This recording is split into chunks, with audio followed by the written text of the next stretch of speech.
बसल्या जागा नाही, काय नाही, सगळे ओले झाले.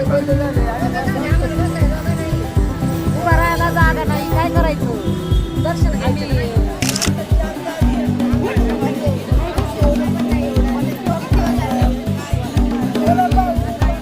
सोडाय नको. हा देवाधिकाचा व्यवस्था आहे का इथं? महिना आहे इथं व्यवस्था आहे का? हा व्यवस्था बी नाही. त्यांनी थोडी थोडी लाईन सोडायला पाहिजे ना. नाही ना, पण काय व्हायचं ते सांग. मग किती पाऊस येतोय आणि झालं वाट्यात असं कुठं असतंय का? पब्लिकची किती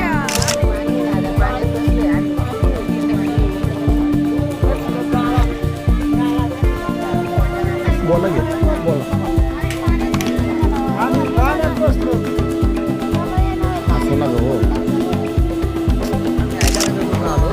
आम्हाला येऊन 4-5 तास झाले. लाईनला उभायचं आता पाऊस चालू झालेला आहे. वरून काही सोयी नाही. वरून पाऊस लागतोय. लहान लहान छोटे छोटे मुलं येतं आणि लेडीज पण भरपूर आहेत.